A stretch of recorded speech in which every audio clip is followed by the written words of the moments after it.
All right, so we are in social isolation, right? You're staying home with the kids, and some of the questions I get is, well, how do I focus on the nutrition of the little ones? What do we do for them?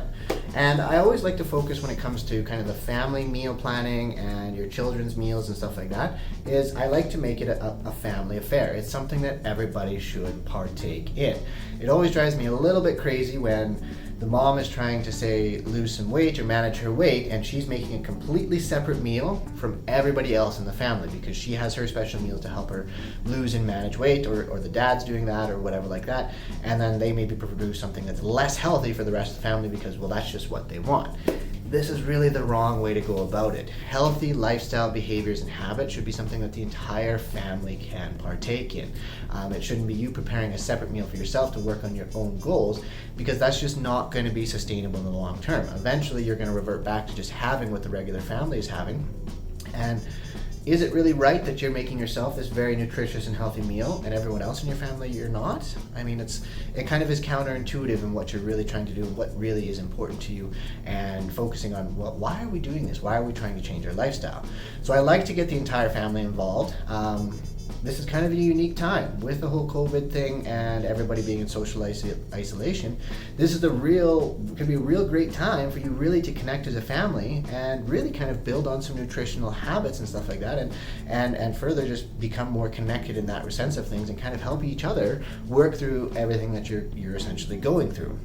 So the big ways that we can look at that is get the kids involved in the meal preparation, meal planning process. Have them and let them pick recipes, teach them about baking and how it's more of a scientific. We want to make sure we're more accurate with how much sugar and flour we're putting in, whereas actually cooking and preparing food is a little bit more of an art form. You kind of add this, add that, until you kind of get the flavors and stuff that you want. So kind of showing them the difference, and you can really help them to develop those skills so that later on in life, they're going to be more successful in managing their weight and their nutrition as an adult as well. Plus, and what I also like about this is that you have a real opportunity to allow your children to be creative, right? To kind of pick a recipe, or even for them to come up and mix and put some flavors and stuff together and prepare a couple of different meals that they come up with. They use their creative talents, and who knows, they might fall in love with cooking or baking, and that might be something that they go down the road with in their life or something like that. But you need to provide them that opportunity to allow them to have that creative freedom to see what they can kind of come up with, right?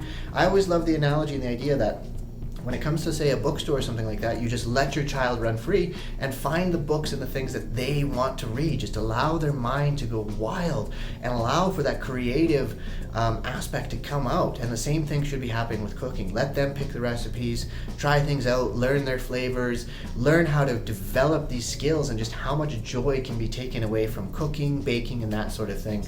And you doing it all together as a family is really going to bring you guys together. The other big thing that you can focus on with each other is looking at portions, right? Portioning it out and be like, yeah, this is what a portion plate should be. So using a salad plate, half your plate should be vegetables, quarter of it should be potatoes or whatever, and a quarter of it should be proteins. And I think with the social isolation, there's a great opportunity for you and your family to find some really, really great meals that you all like and enjoy, that you can continue on when all of this kind of wraps up and is no longer as big of a concern, because the world will get back to normal at some point in time. As well, this is a real good thing for you guys because this allows you to have some control in your life, right? This allows you to, wow, we can manage this, we can develop some recipes, we can really start to think about what is the nutrition of our current family, and this is something we can really work on together. It allows you to get a little bit more control, it can help to reduce that anxiety, and it allows you to connect as a family, to be with the people that you love, and really have a really great opportunity. On top of that, trying to find some home workouts, home activities that keeps everybody busy, keeps everybody moving, because activity is so fundamentally important. And I think we've got a real opportunity here to really develop some really, really cool school skill sets and really demonstrate to your children of not only resiliency during a really, really tough time and how do we manage it and how can we develop the skills to get through these kinds of things so they're more successful later in life. We can develop some nutritional habits, some cooking skills, that sort of thing, which are going to be so important for not only your health and what you're doing, but also your children's health and as an adult.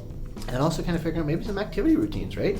You should fundamentally still be doing the same activities and things that you do on a day-to-day basis, getting up at the same time, going to bed at the same time, getting dressed for the day, getting your activity in, getting your cooking in, and take advantage of this opportunity to kind of really change the way that you think and do things in your day-to-day life. And yeah, don't forget to connect with those that you love, and with your kids and stuff like that. Just because other kids are home does not mean having a play date. We want to still have that social isolation. All right, guys. So that's some tip and trick for the children, the kids, that sort of thing.